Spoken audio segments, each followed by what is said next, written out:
बिस्मिल्लाहिर्रहमानिर्रहीम। एक मौसम का बड़ा ही मुफीद फल आज अल्लाह के फजल करम से मैसर है। हमारे इलाके में बड़ी कसरत से पैदा होता है, बल्कि जब हम गाँव में थे तो इसकी ज़्यादा कदर नहीं थी। अब हम शहर में रहते हैं तो इसकी कदर मालूम हो रही है। अभी हमारे बाज़ार में 100 रुपये 120 रुपये किलो तकरीबन ये जामुन मौजूद हैं जो मिल रही हैं। हम बड़ा अजीब समझते थे जब गांव में रहते थे कि जामुन भी कोई बिकने की चीज़ होती है। जामुन खा रहे थे तो घर फ़ोन किया तो घर वालों ने पूछा, भाई क्या बात है, जामुन कहाँ से मैसर हो गई? तो मैंने कहा कि भाई ख़रीद के लाई गई है बाज़ार से। तो कहने लगे जामुन भी कोई ख़रीदने की चीज़ होती है, जामुन बिकती है? तो मैंने कहा भाई वो ज़माना था जो गांव का था, खुशहाली थी, सुकून था, वहाँ नहीं बिकती थी। लेकिन भाई शहरों में तो बहरहाल हर चीज़ कीमती होती है और हर चीज़ बिकती है। बहरहाल ये जामुन है, इस मौसम का बड़ा ही मुफीद और कसीरुल मनाफ़े फल है। अगर मौका हो तो आप इसको ज़रूर इस्तेमाल करें। गांव के लोग बड़ी मिक़दार में इसको इस्तेमाल कर लेते हैं। सभी लोग इस्तेमाल करें, शहर के भी गांव के भी। बड़ी मुफीद चीज़ होती है जामुन। ये कई तरह से इस्तेमाल की जाती है। इसका सिरका बनाकर भी इस्तेमाल किया जाता है। बाज़ार में दस्तयाब है जामुन के सिरके के नाम से, जो मैदे और जिगर को ताकत देने के लिए इस्तेमाल किया जाता है, और जो भूख ख़त्म हो जाती है उसके लिए इस्तेमाल किया जाता है। जामुन उन अहबाब के लिए कि जो शुगर के मरीज़ हैं, बड़ी ही मुफीद चीज़ होती है।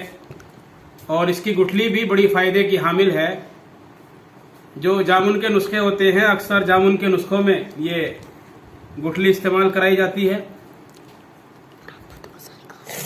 इसका पाउडर बना लेते हैं और फिर इसको इस्तेमाल करते हैं। जामुन की गुठली के बहुत सारे नुस्खे जो शुगर के लिए और ज़ियाबेतिस के लिए इस्तेमाल होते हैं, वो इसी से तैयार होते हैं। अभी मौका है उन अहबाब के लिए जो तिब्ब यूनानी से इसको मोहब्बत रखते हैं, या तिब्ब यूनानी से उन्हें लगाव है, या वो प्रैक्टिस कर रहे हैं यूनानी में या आयुर्वेद में। उनको चाहिए कि इस मौसम में जामुन दस्तयाब होती है, गुठलियाँ इकट्ठी कर लें और गुठलियों को सुखा कर रख लें। पिछले साल मैंने इनको सुखा कर रखा था, लेकिन ये गुठलियाँ अंदर से स्याह और काली हो जाती हैं। मैंने अपने उस्ताद मोहतरम शाह अब्दुल गनी साहब से पूछा कि हज़रत ये तो गुठलियाँ काली हो गई। तो उन्होंने बताया कि असल गुठलियाँ तो वो हैं जो अंदर से काली ना हों। और उन्होंने बताया कि इनका तरीका यह है कि जब गुठलियाँ खुश्क हो जाए, इनका छिलका उतार कर महफूज रखें। सिर्फ इनका मगज़ महफूज रखें, इनका छिलका उतार दें सूखने के बाद, और इसको मौके मौके से सुखाते रहें। इनमें नमी ना आने दें, तो इंशाअल्लाह स्याही से महफूज रहेगी और ये काली नहीं हो पाएगी और ये ज़ूद असर होंगी। एक दिन मैंने उनसे एक नुस्खा, बल्कि उन्होंने नुस्खा बताया जामुनी गुठली का, और ये शर्त लगा दी कि जामुनी गुठली स्याह नहीं होनी चाहिए, बिल्कुल सफ़ेद होनी चाहिए, सुर्ख होनी चाहिए या हरी होनी चाहिए। लेकिन वो दस्तयाब बहरहाल बाज़ार में नहीं होती। तो आप अगर तिब्ब यूनानी में प्रैक्टिस करते हैं तो मैं आपसे ये अर्ज़ करूँगा कि आप गुठलियाँ इस वक्त काफ़ी मैसर हो जाती हैं, आप उन्हें सुखा कर रखें और उनका छिलका उतार कर रखें। बहुत से अमराज में इसको इस्तेमाल किया जाता है।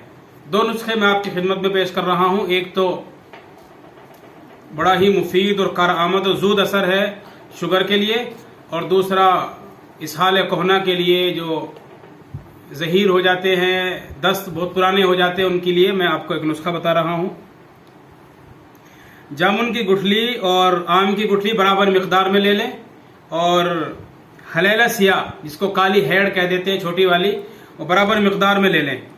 जामुन की गुठलियाँ और आम की गुठलियाँ उसको बिरयानी नहीं करना है, उसको पीस कर रख लें, और जो काली हेड़ होती है उसको बिरयां कर लें घी में, और तीनों का सफ़ू बना लें और सफ़ू बनाकर इस्तेमाल करें उन लोगों के लिए जिनको ज़माने से पेचिस की, दस्त की शिकायत है या इसहाल की परेशानी है और वो ठीक नहीं हो पा रही, तो वो उनको आप इस्तेमाल कराएं। और वैसे भी आम तौर से अगर दस्त वगैरह की शिकायत हो जाए गर्मी की वजह से या किसी वजह से, तो खस्ता जामुन का सफ़ूफ आप अगर आधी चम्मच की मिक़दार में इस्तेमाल करें तो इससे काफ़ी आराम मिलता है। दूसरा नुस्खा शुगर के लिए, जिसको मैंने तजर्बा किया है, कई अहबाब को बताया भी है। जामुन की गुठली का पाउडर आधा चम्मच। और एक आयुर्वेद की एक बड़ी महंगी दवा आती है बसंत कुसुमाकर रस के नाम से, छोटी छोटी गोलियों की शक्ल में आती है, बसंत कुसुमाकर रस या वसंत कुसुमाकर रस। डाबर या जो बड़ी कंपनियां हैं बैद्यनाथ वगैरह वो तैयार करती हैं, बड़ी महंगी गोलियां होती हैं, गालिबन 25 गोली की पैकिंग होती है और उसमें मेरे ख्याल में 1600 रुपये के आसपास का MRP है। जो एजेंसी से अगर आप लें तो कुछ इसमें छूट भी मिल जाती है। तो एक गोली आधा पाउडर जामुन की गुठली का और एक गोली बारीक पीस कर उस गुठली के पाउडर में शामिल कर लें और फिर उसे शहद की मदद से बारीक चटनी सी बनाकर लाउक बनाकर उसको आप चाट लें, ऐसे चाटे उंगली से ऐसे करके। अगर शुगर बहुत ज्यादा है तो आप दोनों वक्त इसको इस्तेमाल करें और अगर शुगर बहुत ज्यादा नहीं है तो आप 24 घंटे में इसकी एक खुराक लें। बड़ी ही मुफीद चीज है, बड़ी कारामत चीज है, बड़ी मुजर्रब है। महंगी अगरचे जरूर है लेकिन बहुत सारे अज्जा किलो किलो चीजें न खाकर आप इस थोड़ी सी चीज को अगर आप इस्तेमाल कर लें तो काफी फायदे की हामिल होगी। बहरहाल ये 2 नुस्खे जामुनी गुठली के ताल्लुक से मैंने पेश किए हैं। उम्मीद है कि हमारे अहबाब इसको पसंद करेंगे। बल्कि एक तजर्बा और मैं आपको बताऊं, बहुत से बच्चों की शिकायत होती है कि वो रात को पेशाब करते हैं, सोते हुए उनका पेशाब निकल जाता है। उसके लिए भी जामुनी गुठली बड़ी ही मुफीद है। उसका तरीका यह है कि जामुनी गुठली का पाउडर बना ले और आधा चम्मच के करीब शहद की मदद से उसको चटनी बनाकर और उसको मिक्स करके बच्चे को रात में चढ़ा दिया करे तो इंशाअल्लाह ये दिक्कत खत्म हो जाएगी। और अल्लाह की ज़ात से उम्मीद है कि जो रात में पेशाब करने की बिस्तर में अलबौल फिर फिराश वाली जो दिक्कत है वो इंशाअल्लाह खत्म हो जाएगी।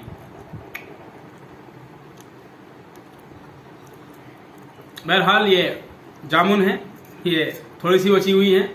जामुन भी है और गुठलियां भी है। जिसे कहावत है ना कि आम के आम करो गुठलियों के दाम। आम के लिए भी और जामुन के लिए भी ये बात बिल्कुल 100% सही है कि उसकी गुठलियां भी बड़ी मुफीद हैं और ये बजाते खुद जो इसका फल है फल भी बड़ा ही मुफीद और फायदेमंद होता है। बहरहाल अगर आपको मैसर हो तो जरूर खाएं, अल्लाह सबको खिलाए, बार बार खिलाए। और जो मैंने बताए हैं आप उन अमराज के लिए भी आप इसको इस्तेमाल करना चाहें तो कर सकते हैं। इसका सिरका भी इन्हीं मशरफ में इस्तेमाल किया जाता है और इसका मशरफ भी तकरीबन वही है। बहरहाल जो हमारे बीमार हजरात हैं अल्लाह उन्हें शिफा अता करे, सेहत तंदुरुस्ती अता करे। और जो हमारे अहबाब सेहतमंद हैं अल्लाह उनकी सेहत को और तंदुरुस्ती को महफूज रखे। हर मुसीबत से, परेशानी से, हालात की दिक्कत से अल्लाह उन्हें बचा के रखे।